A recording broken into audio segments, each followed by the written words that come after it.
26 women saw it happen. My hand was on the gift table, fingers still smoothing the ribbon on the stroller. I'd spent 3 weeks researching the one with the adjustable canopy and all-terrain wheels, because Reese said she wanted to take the baby on walks around Lake Harriet once she got the hang of things. I remember thinking the ribbon was crooked. That's where my brain was. Ribbon alignment. Because when your best friend is 7 months pregnant and throwing a shower in her honor feels like the most natural thing you've ever done, the biggest crisis in the room should be a crooked ribbon. Then Garrett was behind me, not beside me, behind me. I felt his hand on my elbow before I heard his voice, and something in the grip told me this wasn't a husband arriving late to help carry gifts to the car. His fingers were stiff, clinical, the way you hold someone's arm when you're about to deliver news. Their body might not handle standing up. And yes, I know that grip, because I've used it in my clinic more times than I can count. If you trust me, he said, low enough that only I could hear. We leave right now. I turned. His face was a color I'd never seen on him. Not angry, not scared. Something past both of those, the flat, drained look of someone who's been carrying a weight for too long and can feel his knees starting to go. What are you doing here? I whispered. This is a women's. She's not pregnant, Celeste. My hand came off the gift table. Not because I chose to move it, because my body flinched away from the table like it had been burned. And in that half second, the onesie I'd been holding, the one that said Auntie's Little Miracle in lavender script, the one I'd ordered from a shop in Stillwater and had gift wrapped twice because the first wrapping wasn't right, slid off my fingers and landed on the floor. The sound it made was nothing. Soft cotton on hardwood. But Leslie Park, who was standing 4 feet away with a mimosa, looked down at it, then up at me. Then at Garrett. And that was enough. The murmur started there, at Leslie's end of the table, and traveled across the room in the specific, airless way that gossip moves through a group of women who have all just seen the same thing. I didn't pick up the onesie. You need to leave, I said to Garrett. My voice was steady. The rest of me was not.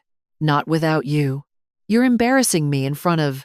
If you walk back in there and give her that check, I can't live with it. The check. $5,000. Folded inside a card I'd spent 40 minutes writing. For your new beginning, Reese. Love always. Sell. It was supposed to help with the deposit on a new apartment. Reese's landlord was supposedly not renewing her lease, and she'd been crying about it for weeks. And I'd told Garrett we were helping, and he'd said we need to talk about that, and I'd said there's nothing to talk about. And now here he was, standing in the middle of a baby shower in Linden Hills, telling me my best friend of 14 years was a liar. I left with him, not because I believed him, because 26 women were watching, and Reese's friend Amber was already reaching for her phone. And if I stayed and made a scene, the story would be about me and Garrett, not about whatever conspiracy theory my husband had cooked up at midnight on his laptop. He was always on that laptop, always auditing something, always cross-referencing databases for the hospital network. Sometimes I thought he looked at the world the way a mechanic looks at an engine. Everything was just parts to check and systems to verify, including, apparently, my friendships. The car ride was 7 minutes. I know because the playlist Garrett had left running was on a song I hated, and I stared at the time display and refused to speak until it ended. He spoke first. 3 weeks ago, I was running a routine audit on OB/GYN billing records for the hospital network. I can't tell you how I got there, but I ended up checking something I shouldn't have. Or maybe I should have. He gripped the steering wheel at 10 and 2. The way he does when he's choosing words like, they're deductible. There's no Reese Callahan in any prenatal system in the Twin Cities. Not here. Not in Street Paul. Not in any affiliated clinic, hospital, or private practice that feeds into our data. That doesn't mean no prenatal appointments, No blood work. No ultrasound records. Nothing. She could be seeing someone outside the network. I checked 4 networks, Celeste. 4. I used every access point I have. She's not in any of them. I wanted to say something cutting. Something about how running a woman's name through a medical database without her consent was a violation. How he had no right. How this was exactly the kind of paranoid, possessive behavior that Reese had always warned me about. He's isolating you, Reese used to say. He doesn't like anyone who's close to you. But the words sat in my throat like a bone, and I couldn't swallow them down or cough them up. Why didn't you tell me before today? I finally said. I tried. Twice.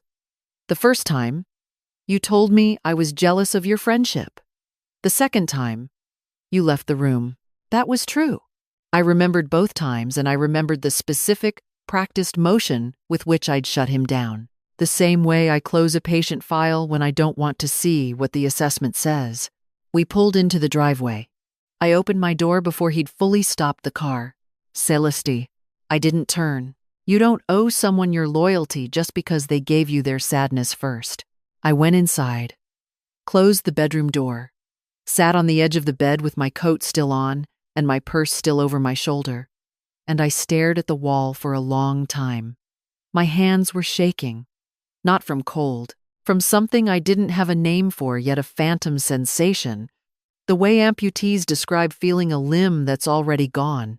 I planned to call Reese first thing in the morning. I'd apologize for Garrett. I'd explain. I'd fix it. The next morning, I drove to Reese's apartment to apologize. I never got to the apology. I still had a key.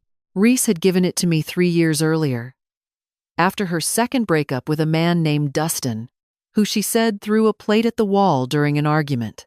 In case of emergency, she'd said, pressing the brass key into my palm. I'd put it on my keychain next to the one for my clinic office. And I'd felt proud of it the way you feel proud of being the person someone trusts enough to call at 2 a.m. I didn't think about the key that morning.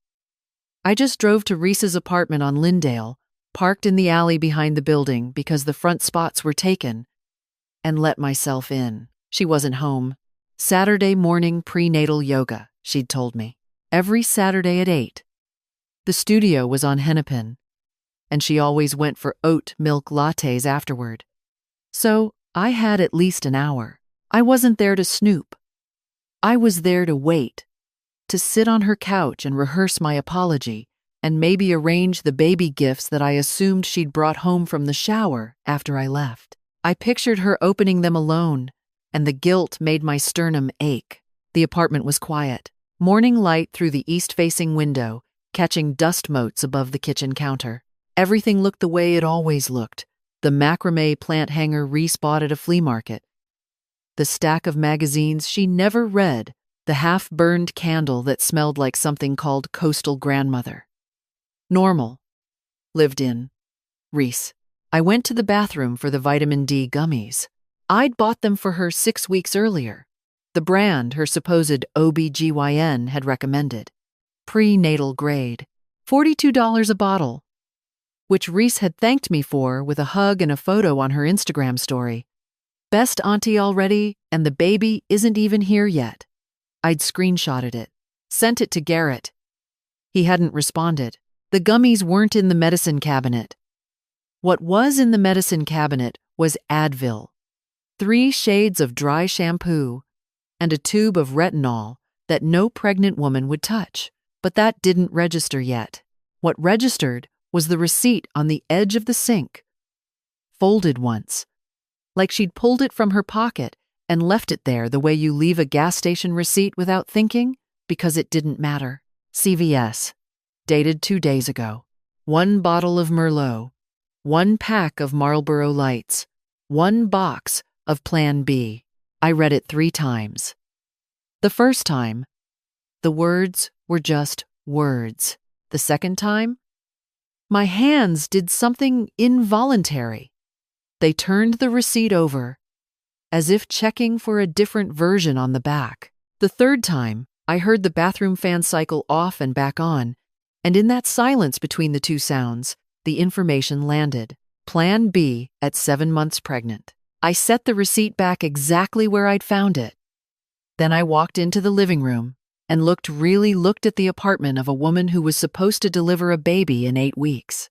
No crib, no bassinet, no changing table, no pack of diapers tucked in a corner, no pile of tiny socks, no baby books, nothing in the kitchen, no bottle sterilizer, no formula, no bibs hanging from the oven handle the way my sister-in-law's had when she was nesting. The only sign of pregnancy in the entire apartment was a single framed sonogram on the bookshelf, and even that was leaning against a stack of true crime paperbacks like an afterthought.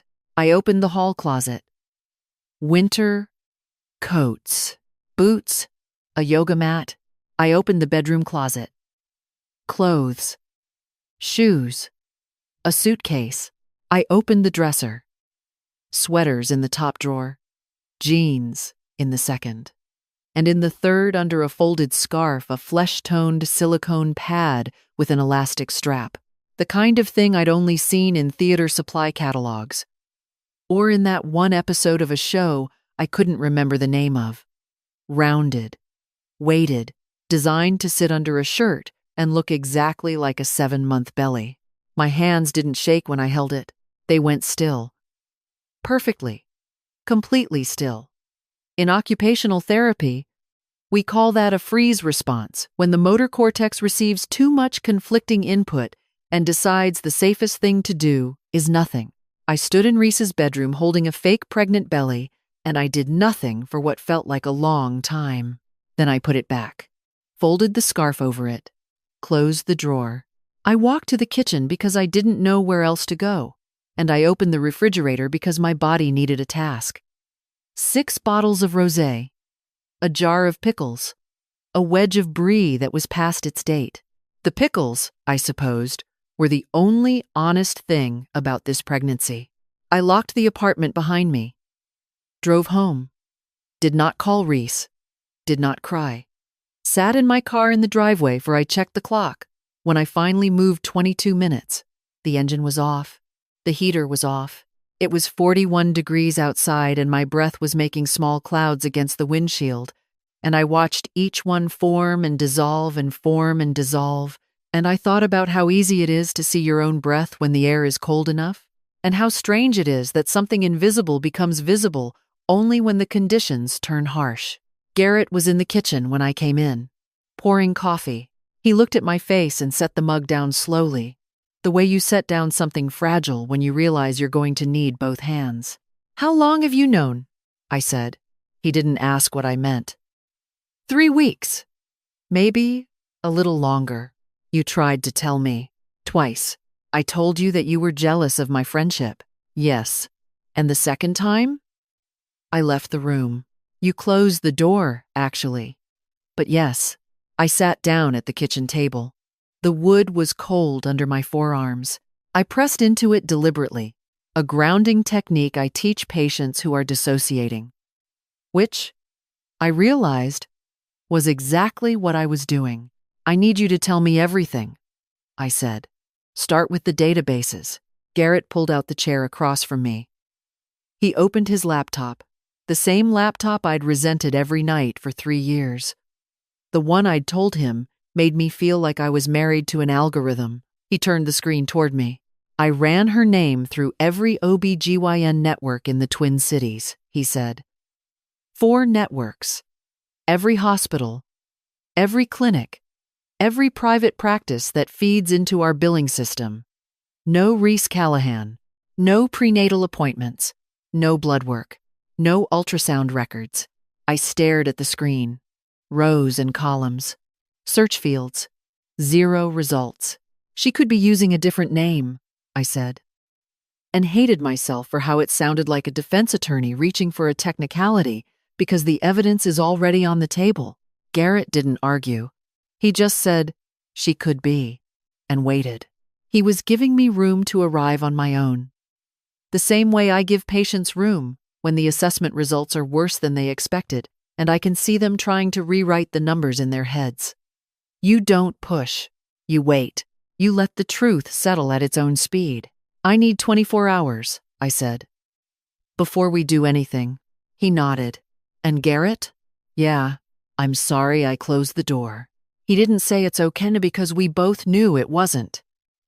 He said, I'm here. I went upstairs, sat on the bed, and for the first time in 14 years, I did something I'd never done about Reese Callahan. I let myself wonder if everything she'd ever told me was a lie. I told Tanya on Monday, not at lunch, not over coffee, in the break room at the clinic, between patients, while Tanya was microwaving leftover pad thai and I was standing by the window, holding a cup of water I hadn't sipped. I told her everything: the shower, Garrett, the receipt, the apartment, the belly pad in the drawer, and Tanya listened without interrupting, which, if you know Tanya Briggs, is roughly equivalent to a tectonic event. When I finished, she took her pad thai out of the microwave, peeled back the lid, and said, I have been biting my tongue about Reese Callahan for 6 years. My tongue has abs at this point. You never said anything. I said plenty. You just filed it under Tanya being Tanya. She sat down, stabbed a noodle. You want to know what I actually think? I'm asking. I think you didn't miss the signs. I think you chose not to read them. It landed like a slap. Not because it was cruel, because it was exact. In occupational therapy, we have a term for when a patient has the physical capacity to perform a task but consistently avoids it. We call it functional avoidance. The ability is there. The willingness isn't. I had spent 14 years performing a functional avoidance of every red flag Reese had ever planted in front of me. And I had done it so smoothly, so instinctively, that I'd convinced myself the flags weren't there. So what do? I said. You confront her. No. The word came out before I'd finished thinking it. If I confront her now, she disappears. She's good at that, crying, deflecting, making you feel like the problem. If she knows I know, she'll find a way to make this my fault. Or Garrett's. I set the water down. I need to know everything before she knows I know anything. Tanya looked at me for a long time. Then she nodded. There she is, she said quietly. Wondered when you'd show up. I drove home that night and sat at the kitchen table with a legal pad and a pen. Not because I needed paper, but because the act of writing slows me down. I'd learned that from a neuropsych colleague.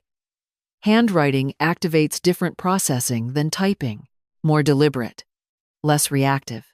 And I needed to be deliberate, because what I was about to do was take apart 14 years of friendship. And I wanted to make sure every piece was real before I decided which ones to keep. I wrote down every time Reese had needed money. $2,100. That was the first one, a security deposit, when she lost her apartment on Bryant Avenue. The year I finished grad school. She'd been evicted, she said, because the landlord sold the building. I gave her the money on a Wednesday. She said she'd pay me back by the end of the month. That was 2011. $800 for a towed car. $1,400 for a medical bill after what she described as a burst ovarian cyst. $600 for a stolen wallet. They took everything. Cell. Even my ID. $300 for a vet bill for a cat I later realized she didn't have. $1,100 for a broken furnace in an apartment that I now recalled had baseboard heating. $2,000 for a business opportunity that evaporated within a week. I filled the front of the legal pad and turned it over. Each number was small enough to justify. That was the trick. Reese never asked for $10,000 at once. She asked for $600, and then $800, and then $1,000. And each time I said yes because the amount felt manageable and the story felt urgent, and saying no felt like something a bad friend would do. It wasn't until I added them up, sitting at my kitchen table with the overhead light buzzing and Garrett's coffee maker gurgling its 10 p.m. cycle, that I saw the total. $14,200. Over 14 years, almost exactly $1,000 a year, which might have been coincidence, or might have been the kind of number a person calibrates when she's studied her mark long enough to know precisely how much she can extract without triggering suspicion. I stared at the total until the numbers stopped meaning anything. Then I circled it and wrote underneath, "And that's just my money." The next afternoon, I went back to Reese's apartment. She was out again meeting with a doula. According to her text, I used the key. This time, I wasn't looking for vitamins. I was looking for the onesie. I found it in the bedroom dresser, third drawer, under a stack of tank tops, shoved to the back like something she'd forgotten about, or more likely, something she'd never cared about enough to open. Auntie's Little Miracle. Lavender script, the gift tag was still attached. The tissue paper I'd wrapped it in was still folded around it. She hadn't even unwrapped it. I held it in my hands and waited for the grief to hit. It didn't. What hit instead was a clarity so sharp it felt surgical, the specific, cold understanding that Reese had never planned to have a baby, which meant Reese had never planned to be an aunt, which meant the entire performance of gratitude, the Instagram story, the hug, the best auntie already had been aimed, not at celebrating a child, but at keeping me invested, at keeping me giving. I put the onesie back, took a photo first, added it to a folder on my phone I'd created that morning. The folder was called Timeline, and it already had the CVS receipt, photos of the empty apartment, and a screenshot of Reese's baby shower registry, 37 items, all high-end, most of them already purchased by women who believed what I had believed. That night, I asked Garrett something I should have asked years ago. "Has Reese ever mentioned her family to you?" He was at his laptop. He looked up.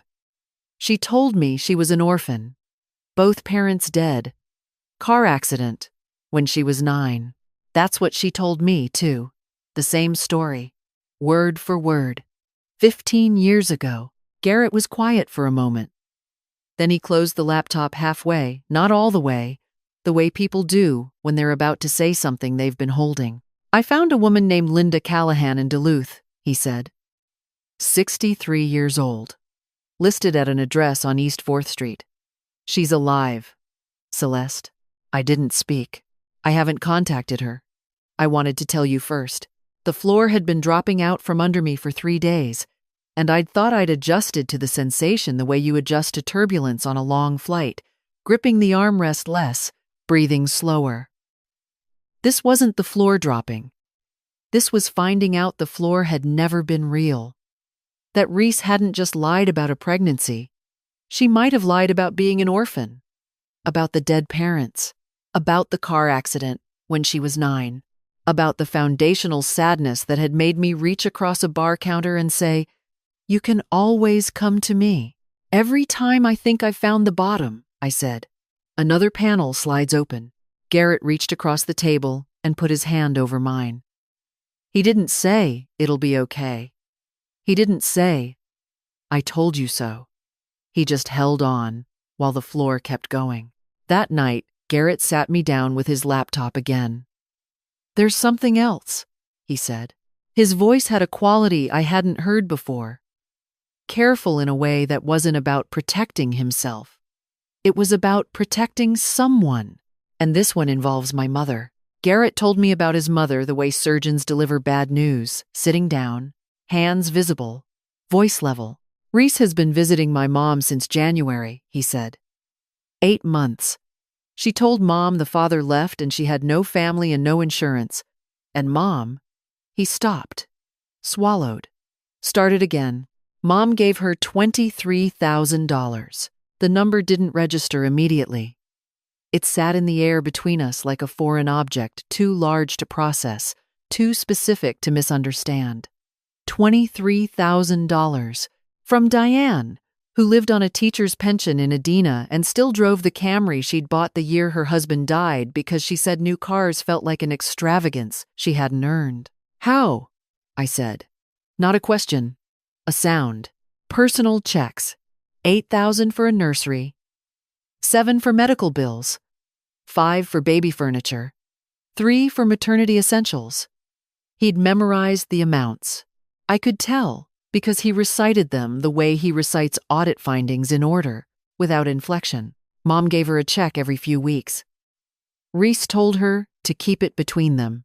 Said, "Let's keep this between us grandmas. I don't want Celeste to feel like she's not enough." That sentence, "I don't want Celeste to feel like she's not enough," was the one that broke something in me. Not because it was cruel, because it was crafted. Because Reese had used my name as a lever to isolate my mother-in-law, and she'd done it by pretending to protect my feelings. The manipulation had my fingerprints on it. I was the reason Diane trusted Reese. I had introduced them. I had vouched for her at Thanksgiving dinners and birthday parties and Sunday brunches for years, and every time I said she's like a sister to me, I was handing Reese another key to another door. I introduced the wolf to the sheep, I said. And then I defended the wolf when the sheep bled. Garrett didn't correct me. He just opened his laptop and turned it toward me. He'd made a spreadsheet, because of course he had. My husband had made a color-coded spreadsheet of my best friend's financial crimes. Green for confirmed transactions, the checks Diane could document. Yellow for suspected the money Reese had extracted from me over 14 years. Red for a column I looked at and looked away from, because the header said, "Other potential victims," and there were 2 names I didn't recognize. Where did you get those names? Reese's background check came back with a prior address in Kenosha, Wisconsin. Different name. Record for theft by deception. I closed the laptop. Not because I'd seen enough, because I'd seen exactly enough. And the next step wasn't looking at a screen. It was doing something. "We go to your mother," I said. "Today?" Diane cried. Not dramatically, quietly, the way women of her generation cry, with her hands in her lap and her chin steady and the tears running down without any sound at all. She was ashamed. That was the worst part. Reese hadn't just taken her money, she'd taken her judgment. And Diane, who'd been a school librarian for 31 years, who'd taught children to think critically about what they read, couldn't forgive herself for failing to read the person sitting at her kitchen table. "She asked me to teach her my recipes," Diane said. "For the baby. She said she wanted to cook real food, not processed, and I was so happy someone wanted them." She went to the living room and came back holding a notebook, spiral-bound, food-stained, held together with a rubber band. Her recipe collection, decades of handwritten cards and clipped magazine pages and annotations in the margins. She opened to the first page, in Diane's careful cursive. "For Celeste, my real daughter. I wrote that 3 years ago," she said. "Before any of this. I should have given it to you then." I held the notebook and did not trust myself to speak. That evening, Garrett and I sat at the kitchen table with the laptop, the legal pad, the checks, and a folder of photographs. I spread everything out and looked at it not as a betrayed friend, but as what I was trained to be, a clinician assessing function across settings. "We document everything," I said. "Timeline, evidence, pattern, and then we call the police." Garrett nodded. "Are you sure? She took $23,000 from your mother's retirement. She's not going to stop. This isn't about me and Reese anymore. Have you ever introduced someone into your family's life and then watched, helplessly, as that person took something you can never give back? If you have, you know the specific flavor of guilt I'm describing. It tastes like metal, and the only thing worse than the guilt is the realization that the person you trusted most was counting on that guilt to keep you quiet." 3 days later, Reese showed up at Diane's house with a sonogram. Reese brought the sonogram to Diane's house on a Thursday afternoon. Diane called me from her bathroom, whispering, "She's in my kitchen. She's crying. She says the baby is breech and she needs $15,000 for a C-section her insurance won't cover." A pause. "Celeste, she's touching my hand and calling me Grandma D." I closed my eyes. 15,000. She was escalating. The amounts were getting larger because the clock was running out. You can only fake a pregnancy for so long before biology demands a conclusion, and Reese was nearing the point where she'd either need to produce a baby or disappear. She was choosing to cash out first. Don't say yes, I said. Don't say no. Tell her you need to check your account. Tell her you'll call her tomorrow. I don't know if I can sit here and... You can. One more day, Diane. That's all I need. She did it. I don't know what it cost her, but she did it. 2 days later, Reese called me. Her voice was warm, concerned. The voice she uses when she's about to rearrange the furniture in your head. Hey, Sel, have you talked to Diane lately? She's been acting strange. Did Garrett say something to her about me? My pulse spiked. I felt it in my wrists, then my throat. I kept my voice even. No, she's just been tired. You know how she gets in winter. Okay, because I'd hate to think someone was poisoning her against me. Especially now. You know? I know. You're my person, Sel. You've always been my person. I hung up and sat with the phone in my lap for a long time. My hands were steady. The rest of me was vibrating at a frequency I couldn't name. Then Reese went to work on everyone else. It started with Instagram.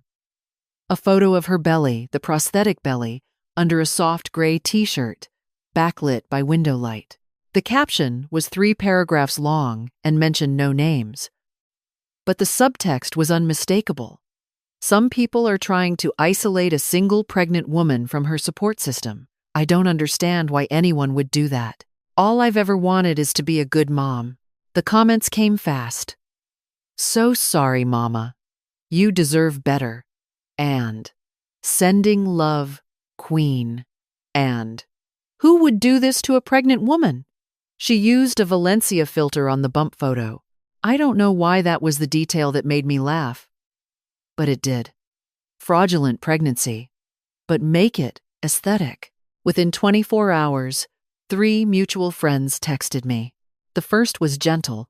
Hey, is everything okay between you and Reese? She seems really upset. The second was pointed.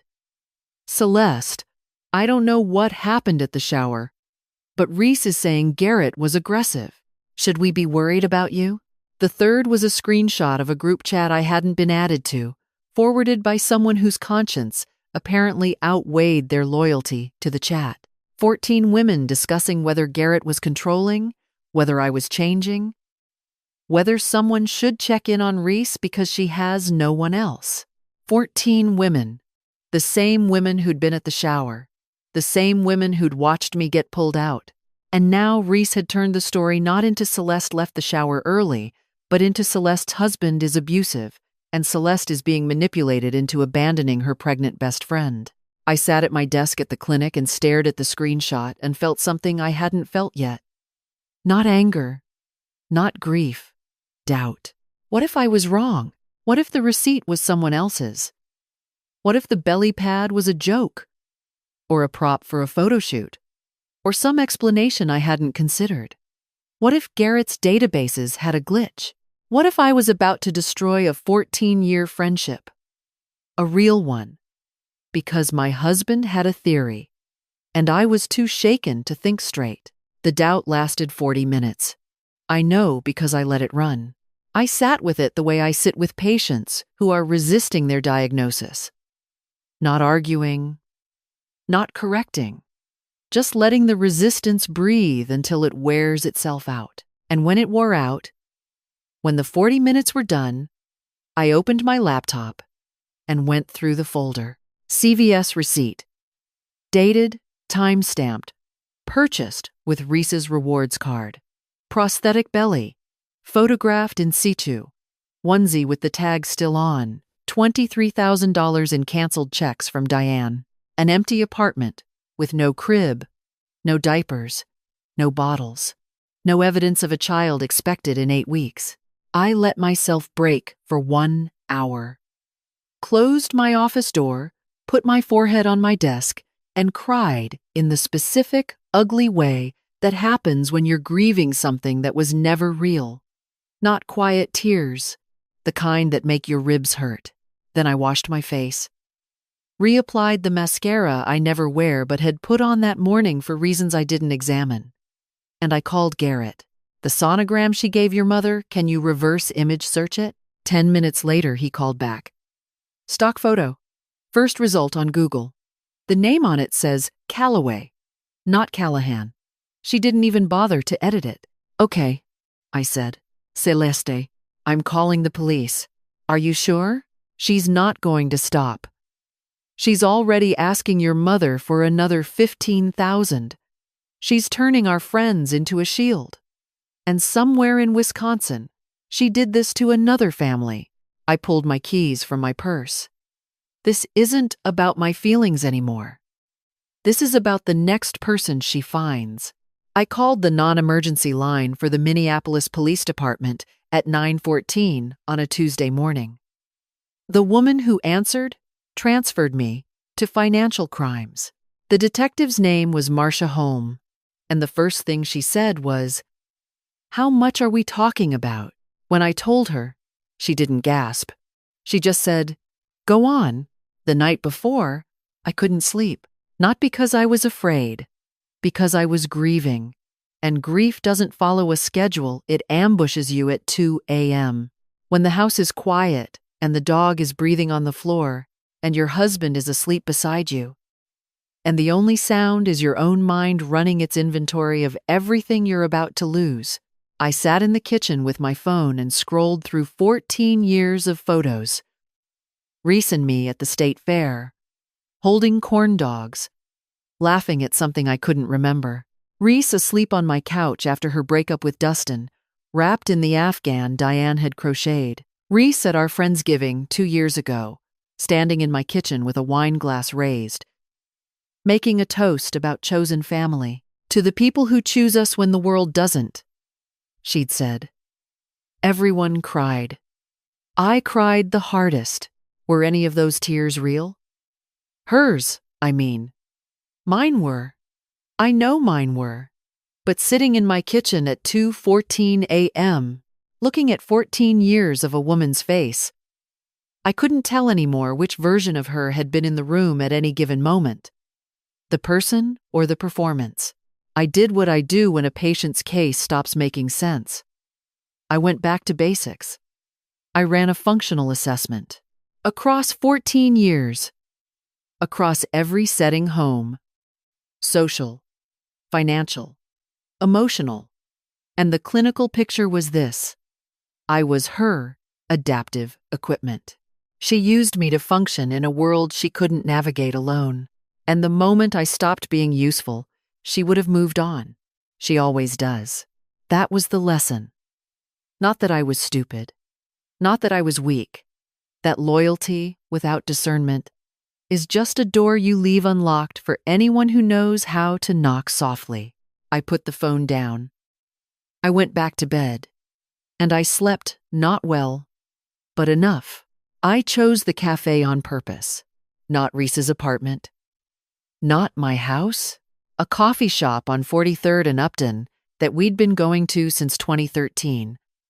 The one with the wobbly table by the window where we always sat. I chose it because it was public, because it had security cameras, and because Detective Holm had agreed to be in the parking lot at 3:15. I chose it because if this was going to be the last conversation I ever had with Reese Callahan, I wanted it to happen in the place where the friendship had felt most real.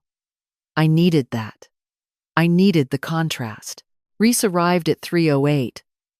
She was wearing the belly, a oversized flannel shirt over it, the kind she'd started wearing in month 5 to stay comfortable. She walked in slowly, one hand on her lower back, the other reaching for the chair, method acting. She'd gotten good at it. "Hey, Mama," she said, sitting down with the careful choreography of a woman carrying another human being. "You sounded weird on the phone. Everything okay?" I didn't answer immediately. I looked at her hands. They were wrapped around her iced tea. Fingers relaxed, nails freshly done, a gel set, pale pink, the kind that costs $50 and takes an hour. In 12 years of working with pregnant patients, I have never once seen a woman at 7 months with a fresh gel manicure. Not because they can't, because they don't. Because by month 7, your hands are swollen and your priorities have rearranged themselves around a creature who doesn't care about your cuticles. It was a small thing, but small things are what I'm trained to see. Celeste, I reached into my bag. I placed the first item on the table, the CVS receipt. Merlot, Marlboro Lights, Plan B. Reese looked at it. Her smile didn't move, but something behind it did a micro-adjustment. The kind you'd miss if you weren't watching for it. The kind I'd been trained for 15 years to catch. "That's not mine," she said. "My roommate. You don't have a roommate." Second item. Photographs of her apartment. No crib, no baby clothes, no bottles, no evidence of a child. Third item. Copies of 6 personal checks from Diane Drummond, totaling $23,000. Each one made out to Reese Callahan. Each one endorsed and cashed. Fourth item. The sonogram. Beside it, a printout of the stock photo it had been copied from the same image, same angle, available for $2.99 on 3 different websites. The name on the sonogram read Calloway. Her name was Callahan. Fifth item. The onesie, Auntie's Little Miracle. Lavender script. Gift tag still attached. Tissue paper still folded. Never opened. I placed each one slowly. I didn't narrate. I didn't explain. I let the table do the talking. And I watched Reese's face the way I watch a patient's face during a motor assessment, not for what they show, but for what they try to hide. The charm left first. It drained out of her expression like water through a cracked glass. Then, the warmth. Then the wide-eyed softness that had made 26 women at a baby shower feel protective of her. What was left underneath was something I'd never seen on Reese before. Not anger, not shame, but calculation. Her eyes moved across the items on the table the way a chess player's eyes move across a losing board. "This isn't what it looks like," she said. Her voice had changed. Flatter, faster. "How long? You don't understand." "How long, Celeste? You don't understand what it's like to have nothing. To watch everyone around you build lives while you had me." My voice was quiet. I didn't raise it. I didn't need to. For 14 years, you had me. Every Thanksgiving, every birthday, every emergency, you had someone who would have done anything for you. And this is what you did with it. Reese's hands were trembling. I watched them, the tremor in her fingers, the way they gripped and released the edge of the table in a rhythm that had nothing to do with distress and everything to do with calculation. Even now, she was looking for the exit. Even now, she was running variables. The cafe door opened at 3:17.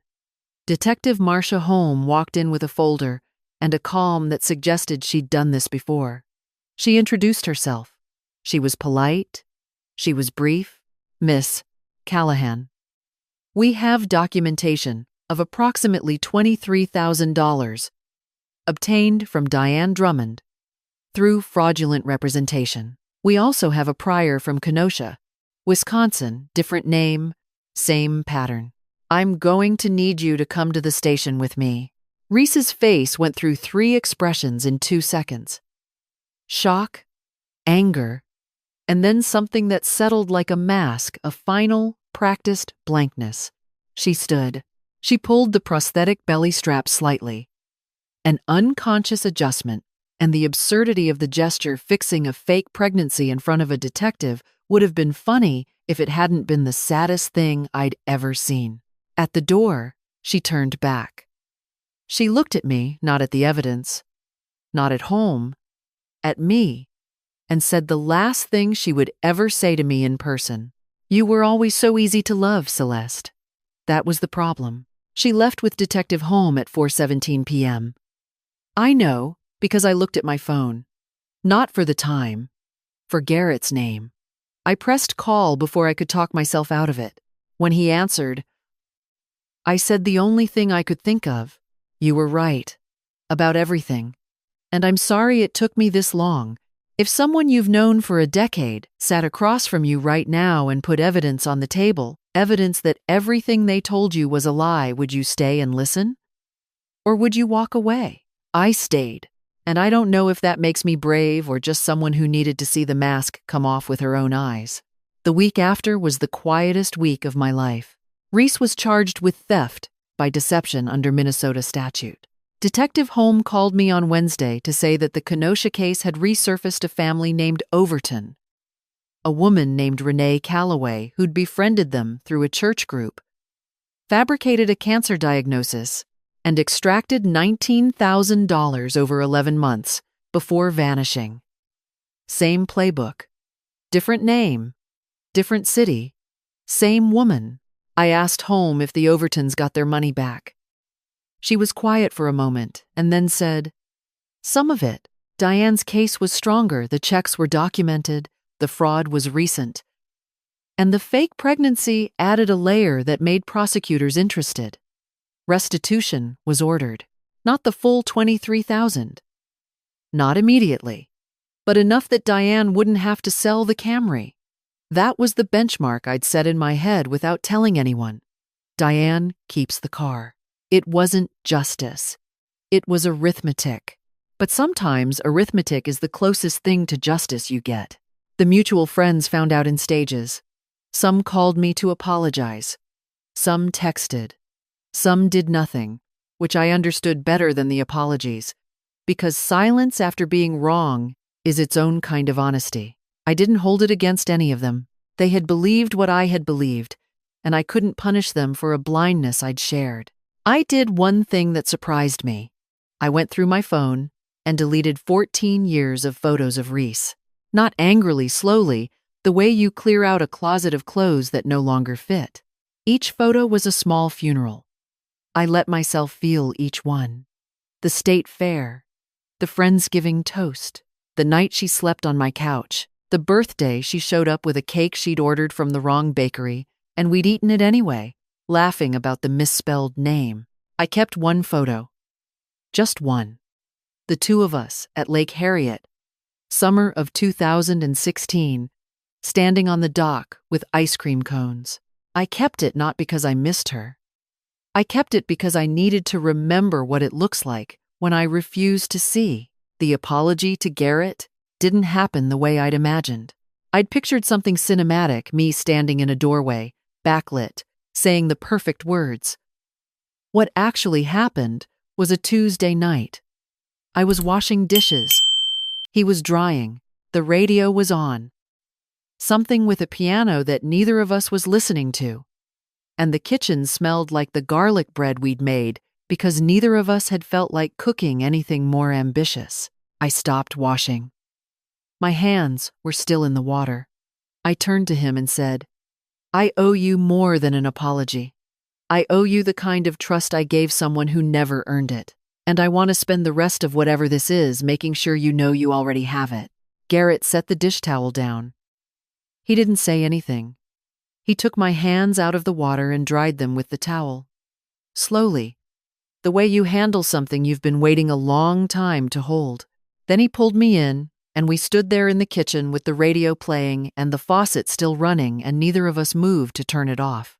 Tanya and I went for coffee the following Saturday. The cafe on 43rd, the same one. I thought it would feel haunted, but it didn't. It felt like a room. Just a room.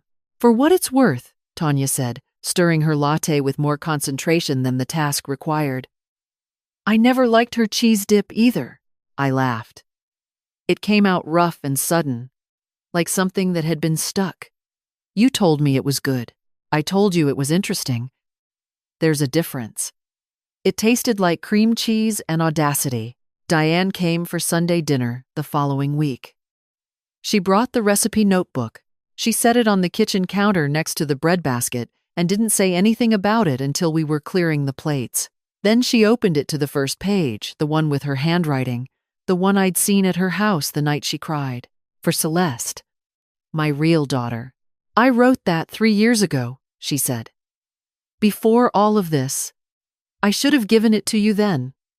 But I kept thinking maybe there'd be a grandbaby to add a page for first. She smoothed the edge of the paper with her thumb. I think there are enough pages for just us. I held the notebook against my chest and I didn't cry. Not because I was being strong, because some things fill you up instead of emptying you out. And this was one of those things. That evening, after Diane left and the dishes were done and the house was settling into its nighttime sounds, I sat on the back porch with Garrett. November in Minneapolis. The first snow had come early light. Not sticking, more like the sky was testing. Our breath made small clouds. The streetlight on the corner was doing that thing where it flickers twice before steadying. And I'd never noticed it before. Or maybe I'd never sat still long enough to see it. Garrett was beside me. Not talking. Not on his laptop. Just there. I reached over and took his hand. Not because I needed to say something, because for the first time in 14 years, I didn't need to defend anyone, or explain anyone, or make excuses for anyone who wasn't sitting right next to me. He still audits hospital databases at midnight. But now, when I hear the keyboard, I don't sigh. I just bring him coffee. Loyalty is a beautiful thing. But loyalty without discernment is just a door you leave unlocked for anyone who knows how to cry on command. If you're listening to this and there's someone in your life who always seems to need saving, ask yourself one question. Not whether they deserve your help, but whether they've ever once, in all those years, offered you theirs.